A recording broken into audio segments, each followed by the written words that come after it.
Okay, so today was the first look we got at competitive Dragon Ball FighterZ, my ladies, my gentlemen, you know what the deal is. And that shit looks so dope, boy. I can't wait to talk about this shit.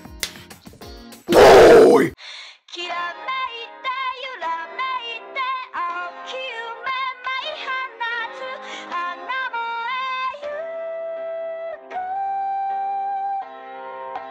What is up, people of all different types of ages, races, genders, and yes, even you other species out there watching this video? It's your boy, longest hair in the game here. And by longest, I mean messiest, but you know what it is. And today was our first ever look at Dragon Ball Z FighterZ being played at a competitive level, or as competitive as it's going to be, because as we know, the game's not even finished yet. It's far from being released, but we see it at EVO, and it looked incredible. If you guys don't know, one of the most important things that I thought for Dragon Ball FighterZ to achieve was going to be casual friendly enough to be like a good spectator sport. Like, that's the biggest thing, right? Like, all these games that try to be competitive and all these games that try to do this esports thing, they sometimes can lack this one very important factor, and that's, do people actually want to watch it? Because you can have the most competitive, the most intense game ever crafted, but if people don't want to sit down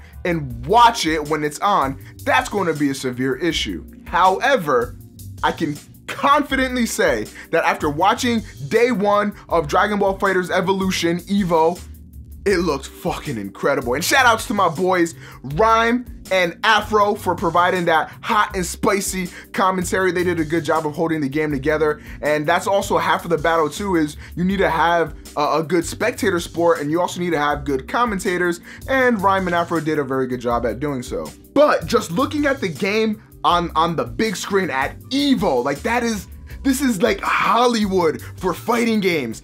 It made me so happy to see a Dragon Ball Z game, of all franchises, a Dragon Ball Z game up there with the likes of Tekken and Street Fighter. It just made me feel so happy. And it achieved what I wanted it to achieve, and it did it very, very well. We saw Maximilian. I don't know if you guys know who that dude is, but he's a fighting game content creator. He went over there and he was like tearing shit up. A lot of people were rooting for him and the chat was going crazy. He did this like amazing comeback. Like, oh my God, it was so hype to just watch that shit go down. And that's what I like too. I like when you have games that have like this comeback factor, right? Like, it's like, oh, just because somebody's down doesn't necessarily mean that they're going to lose. A comeback can happen at any point. That makes for such a hype spectator sport when there's no real like true lead. Like, anything can truly happen, and we saw that with Dragon Ball FighterZ.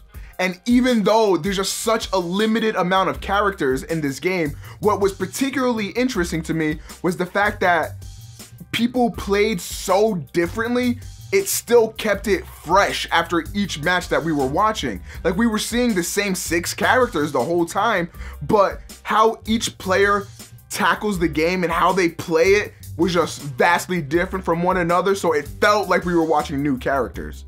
Hey yo, OmegaPro, you making a video, bitch? Why'd you fight my ass? Oh shit, Oscar, I didn't even see you there. What's good, bro? Ah shit, you know what I'm saying? I'm chilling, bro. You know what it is. You know how Big Play does it, you know what I'm saying? I was just, you know what I'm saying, drinking that lean, so to speak. I'm going off that shit, bro.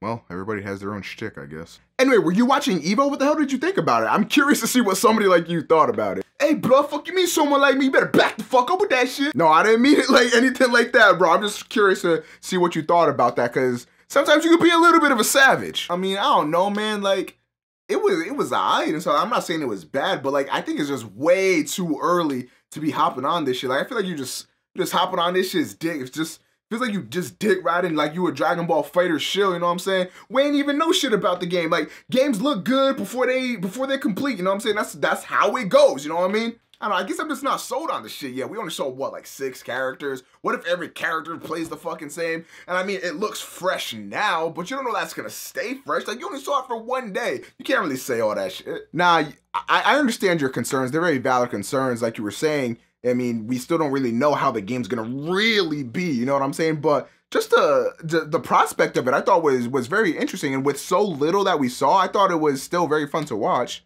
I mean, I guess so, if you a little fucking bitch. All right, Oscar. Okay. All right, man. whatever. Anyway, did you guys get to see any of Dragon Ball FighterZ at EVO? If so, what did you think about it? Let me know in the comment section down below. Of course, my name is OmegaPro. I'd like to thank you guys so much for watching this video. If you did enjoy it, maybe subscribe here, like the video, take a look around, see if there's any other videos you might like. I don't fucking know. I'm gonna take my leave here and hope you all have a fantastic day, night, evening, year, month, day, whatever the fuck is going on in your life. I just hope, actually I don't really give a fuck. Thank you for watching. Bye.